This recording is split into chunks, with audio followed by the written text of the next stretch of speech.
buenos días a todos. Gracias por venir a esta... Vamos a hablar.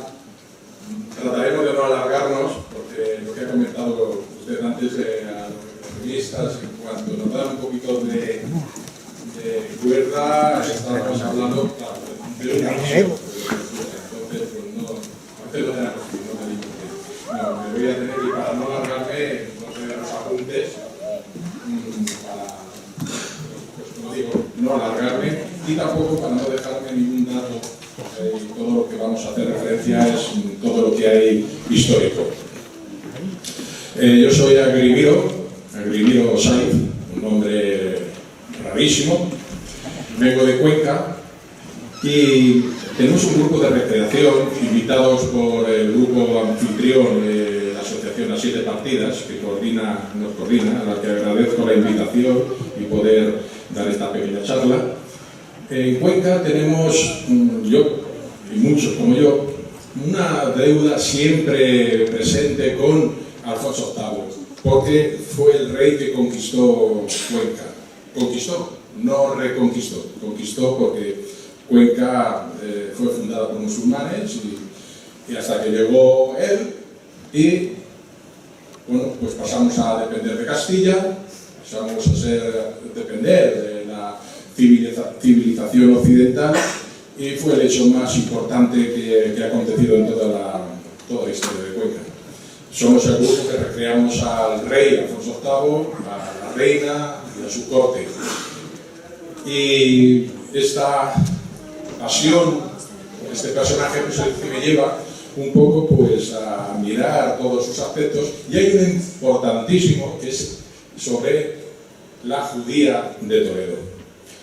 Entonces, pues bueno, pues les voy a comentar todo lo que hay de verdad, inventado, dice ahora los bulos, y ustedes mismos podrán sacar sus consecuencias de cómo es la situación. Bien, vamos a empezar sin más. Hasta nuestros días ha llegado la noticia de que el rey Alfonso VIII tuvo una concubina, una judía de Toledo llamada Raquel. ¿Quién lo dice?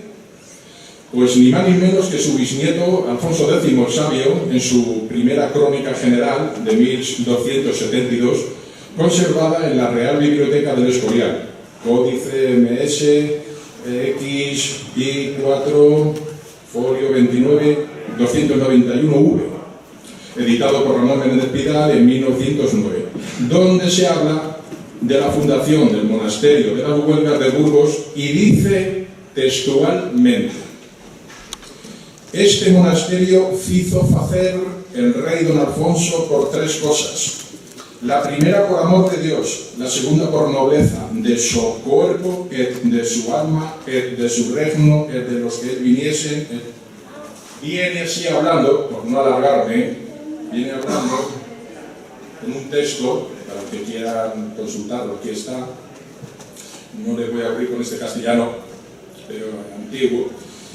Pero lo que nos interesa, concretamente, dice que tuvo un lío de faldas con una judía, sin nombre, que estuvo 7 años encerrado con ella, que se le apareció un ángel en Illescas que le dice que en castigo por su pecado perdió la batalla de Alarcos y que no tendrá hijos varones que le sucedan. Y 4, arrepentido el rey decide levantar un monasterio y un hospital que Diego de Haro, el bueno, le dice lo haga en Burgos. Esta ha sido la información, la base, el germen, para que la historia se difundiera posteriormente en 1001 versiones. Los castigos de Sancho IV, un repertorio de ejemplos, una especie de enseñanzas morales de príncipes, dice: porque vivió 7 años en mala vida con una judía de Toledo. En la crónica de 20 Reyes, que era por el hierro que él hiciera contra Dios, según que vos lo contó la historia, que se lo encañolara, así como que lo cambiara a decir por el ángel. Esto es cierto, que hay de verdad en ello. Estas informaciones provienen del tiempo de su bisnieto. ¿Y las crónicas coetanas de Alfonso VIII? ¿Qué dicen al respecto?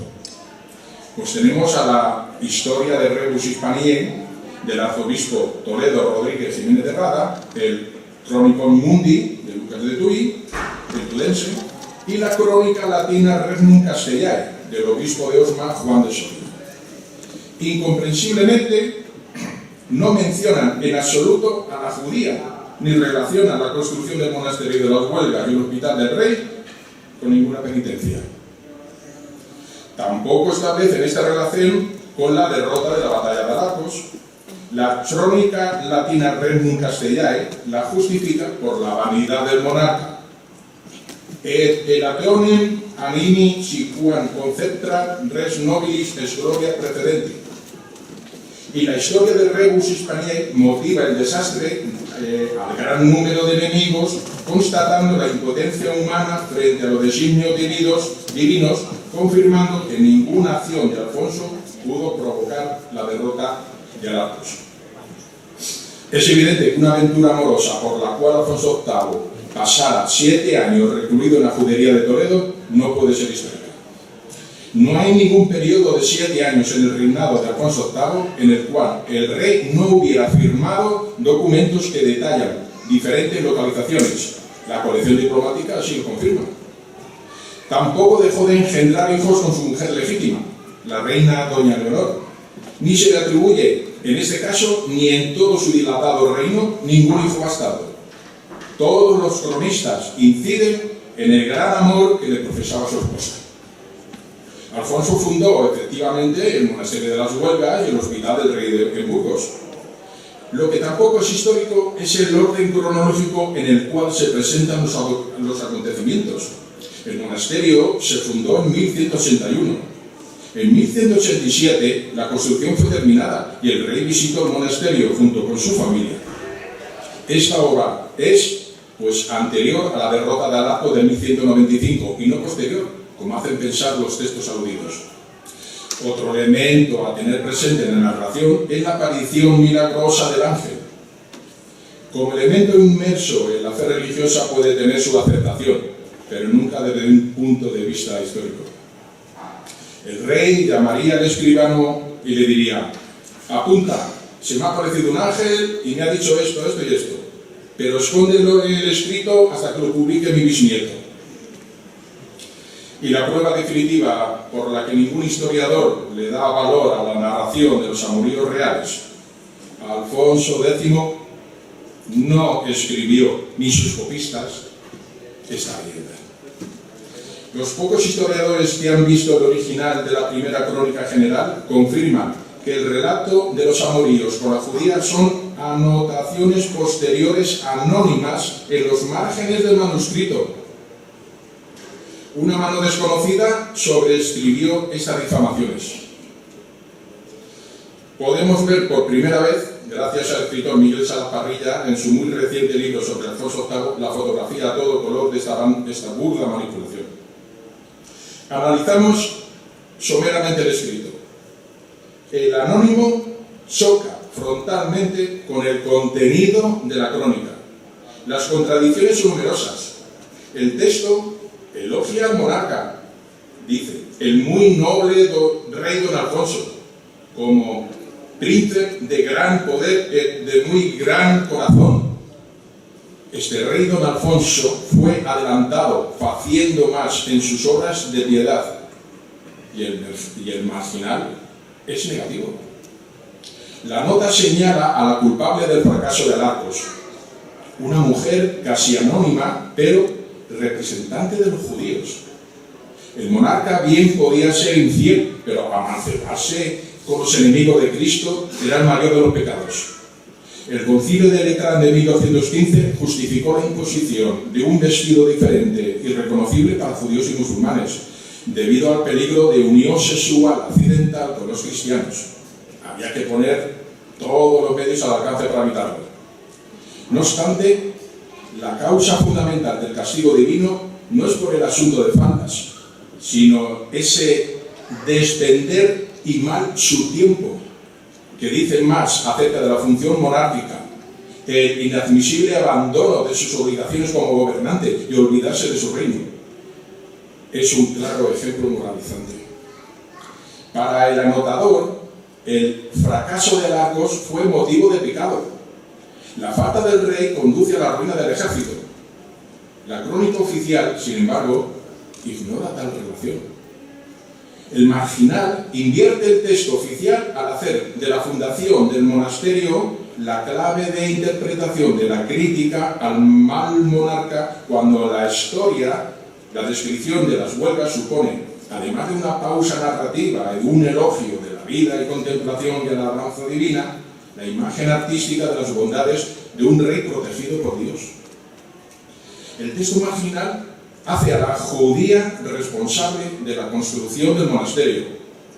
El texto oficial señala claramente a la promotora, por los muchos ruegos y por el gran afincamiento de la muy noble reina doña Leonor, su mujer. Las posteriores crónicas alfonsinas incluyen en sus textos la leyenda, y otros cronistas lo imitan motivados por su valor como historia ejemplar. El rey comete un pecado, Dios lo castiga sin hijos varones y es derrotado en Argos. Alfonso se arrepiente, Dios lo perdona y posteriormente vence las dagas.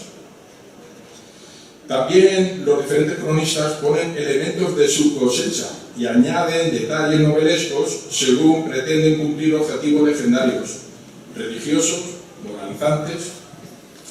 El asesinato de la judía aparece por primera vez en la Crónica de Castilla, cuya redacción definitiva se puede fechar en el primer decenio del siglo XIV. Para dar peso a la narración, la Crónica de Castilla menciona como fuente la historia de España, de Rey Musipanía, de Rodrigo Jiménez de Rada. La referencia, sin embargo, es falsa, porque en la historia del toledano no aparece el motivo de la judía de Toledo. Parece que con la cita de una autoridad conocida se trató de disimular la invención falsificadora del asesinato de la judía. Podemos decir con Menéndez Pelayo, lo que hay de más inverosímil y de más afrentoso en el cuento no es que el rey se prendase de una judía muy hermosa, sino que los ricos hombres de Castilla se conjurasen para asesinar a una infeliz mujer. Efectivamente, el asesinato del amante del rey difícilmente puede ser histórico. Sería un acto tan inaudito que hubiera dejado algún eco en las fuentes de la época, pero no hay ninguna huella de ello. En la Crónica General de 1344 se desarrolla con mayor amplitud y sustanciales variantes. En esta versión aparecen elementos nuevos y muy literarios: hermosura de la judía, encierro durante 7 meses en vez del increíble de 7 años, sortilegio y embrujo de la judía y su muerte violenta por nobles castellanos. Incluso hay equívocos en las copias, tal como llamarla Fermosa, cuando es evidente que había nombre Fermosa es corrupción, mala lectura del había y muy Fermosa. El Valerio de las Historias Escolásticas y de España, de 1487, de Diego Rodríguez de Almela, incorpora una muy difundida novedad. Dice que la judía no se llamaba Fermosa, sino Raquel, que su padre era un tal Yuza, que los caballeros que asesinaron a la judía ya cuando se estaban con ella fueron Illán Pérez de Córdoba y Beltrán de Rojas, y que el motivo de llevar al rey a Illescas era por la celebración de su Virgen Milagrosa. La leyenda alcanza su momento elegido álgido cuando Lope de Vega escribe en 1617 la novela Las paces de los reyes y Judía de Toledo. ¿Y quién pudo ser el autor de esta nota marginal? La anotación termina con la intervención de un personaje en apariencia secundario, pero que modifica los proyectos reales del lugar de construcción del monasterio y el hospital, don Diego el Bueno, que es Diego López de Arco. Durante los años 1270 a 1280, cuando López Díaz III de Haro se enfrentó con el rey Alfonso X Sabio en revueltas nobiliarias cada vez más abiertas. Los intelectuales de la corte atacaron directamente la memoria de este Diego López, dicho el Bueno, a quien atribuyeron por primera vez una responsabilidad en la derrota de Alarcos. Fue quizás para contestar a este ataque que escritores favorables a los Haro imaginaron un mito simétrico para devolverle a la monarquía esta responsabilidad moral. Se inventó a finales del siglo XIII la historia de la Judía de Toledo, que imputaba el desastre de Alarcos al pecado de Alfonso VIII. La Crónica de Castilla narra que la derrota se debió, en parte por lo menos, a la actitud poco leal, por no decir traidora, de Diego López de Haro, representante de una de las grandes familias de Castilla. Que este reproche haya sido justificado o no, como piensa Julio González, no es decisivo. Existió y menoscabó la fama de la casa de los Haro. Los representantes de esta familia tenían tanto interés en interpretar la derrota de Alarcos como castigo divino. Si era castigo divino, el problema de la responsabilidad de Diego López de Haro ya no se planteaba, y la casa de Haro podía quitarse de encima la acusación de traición. En la muy detallada biografía que González Martínez Díaz hace del rey en su libro Alfonso VIII, rey de Castilla y Toledo, solo dice al respecto de la judía: don Alfonso la honró a Leonor toda la vida con un amor y una fidelidad nunca desmentidos, en los que no hay lugar para los legendarios amores con la judía de Toledo, que no tienen la más mínima cabida en la historia y son pura fantasía literaria. El mayor especialista de Alfonso VIII, Julio González, en su obra El reino de Castilla en la época de Alfonso VIII, se lamenta que la leyenda de la judía haya sobrevivido tanto en el arte y en la literatura. El tema tiene morbo y se ha terminado convirtiendo en un filón de oro del que sacar provecho. No hay mejor deporte nacional que hacer mofa de nuestros más distinguidos reyes. Romances, poemas, teatros, novelas, cine.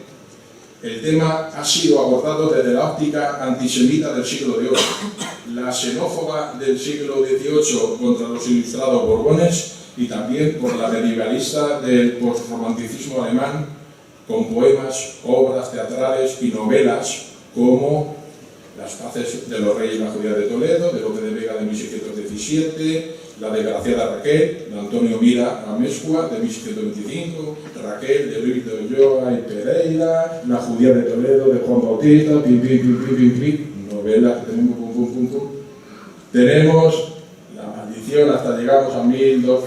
Tenemos la última, por no aburrirles y no cansarles, lo último, La Judía de Toledo, en 2017, de la directora Laila Ripoll, obra de teatro de la compañía Micomicón, estrenada en la sede de la Compañía Nacional de Teatro Clásico. Pésima, con el nodo metiéndolo allí, Franco, desfiles militares, boda de Balduino Fabiola, judías bañándose en bikini contando un micrófono en mano, consejero del rey dando tiros a diestro y siniestro con mala interpretación de los textos de Lope de Vega. Yo fui a verla, obviamente, pésima, por decirlo corto. En la más reciente incursión de este romance, y puedo apostarme que no será la última, da mucho juego. Nosotros, como grupo de recreación, tenemos este seguimiento del rey Alfonso VIII, por el motivo que les he dicho, la fuerte vinculación que tenemos en Cuenca concretamente, y nos llamaron para hacer un cortometraje sobre ella, sobre la judía. Entonces, bueno, pues el grupo Conca aportamos todo nuestro material que se nos pidió, y no solamente el material, sino también las personas. Entonces nos vemos metidos en una película, porque nosotros no somos actores. Hay 3 actores profesionales, pero los demás somos nosotros. Lo hicimos lo mejor que pudimos, y nos acompaña hoy, tengo aquí a mi derecha, uno de los personajes principales, interpreta a Leonor de Plantagenet, porque además es compañera recreacionista que anualmente, aparte de otros lugares que surgen, pero anualmente en la conmemoración de la conquista de Cuenca en 1177, pues lo hacemos en septiembre, en sus fechas, y está por la presencia de los reyes, Alfonso VIII y Leonor de Plantagenet, pues en el balcón del ayuntamiento durante el pregón y durante el traslado del pendón, que es un hecho histórico que se viene celebrando y tal. Nos acompaña, así que mucho gusto de tenerte. No sé si quieres comentar algo. Nada, muy brevemente, que al final, pues, como bien estaba comentando, para nosotros lo importante es dar la nota histórica. Dentro de que no somos actores y que no nos dedicamos a esto, nuestra única función o nuestro objetivo siempre es dar, pues, recordar lo histórico, dentro de que esto al final es una leyenda, o eso es lo que nosotros deducimos después de todos los datos que haya podido explicar aquí en esta pequeña conferencia. Por lo menos que sí que se pueda contextualizar pues las vestimentas que vais a ver, los trajes, y dentro de que la historia pues tiene su fábula, que veáis que todo el contexto sí que tiene un rigor histórico y sí que está contextualizado por documentos en la que nosotros, bueno, nos vamos formando para poder... Porque al final la divulgación histórica muchas veces puede ser muy aburrida, ¿no? Textos que cuentan, datos, fechas... Y nuestro objetivo es hacer un poco más ameno, pues, a través de lo visual, y que a través de los ojos pues, nos puedan entrar ejemplos que, si vas a un colegio y tú explicas cómo es una cota de malla, seguramente al peque se va a quedar mejor cuando coge una cota de malla, ¿no? Y cuando la puede usar, se la puede poner, ese dato va a quedar impregnado en su memoria de una forma, pues, más eficaz. Y ese es el objetivo al final que nosotros tenemos.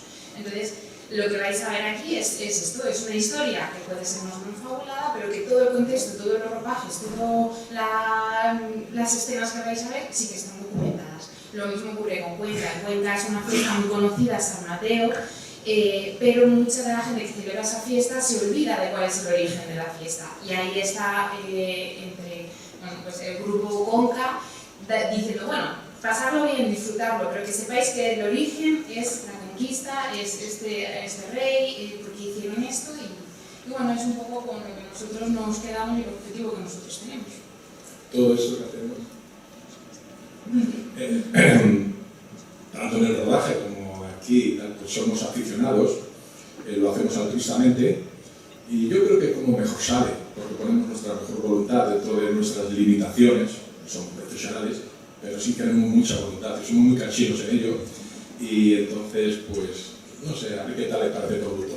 Vamos a ver, el compañero va a poner primero esto que llaman en inglés, esa palabrota, el making of, es el previo del rodaje, lo vamos a ver primero. Ya van metiéndose en situación y después vamos a ver. Como sabes que no podía poner, ¿no? Ahí tiene su base... Apagamos la luz para que se vea mejor.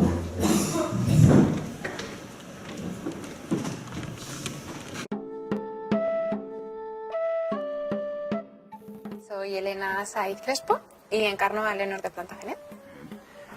¿Qué ha supuesto para ti interpretar el papel de Leonor? Porque está muy vinculada a ella, ¿no? Desde hace unos años. Sí, ya llevo bastante tiempo pues recreando a este personaje. Sí, es la primera vez que me he visto en la ocasión de ponerle voz, por así decirlo, ¿no? Siempre hemos hecho una representación visual y en esta vez pues he tenido que también ponerle voz al personaje. Cuéntanos un poquito cómo ha sido tu proceso interpretativo para asumir que eres Leonor, cómo lo has trabajado, por ejemplo. Pues de empezar de cero y notarse el entender qué quería el personaje, qué es lo que pretendía, las intenciones que tenía, y para poder entrar bien en el diálogo, querer saber un poco lo que ese personaje estaba sintiendo. Entonces, bueno, creo que ha sido un trabajo muy bonito.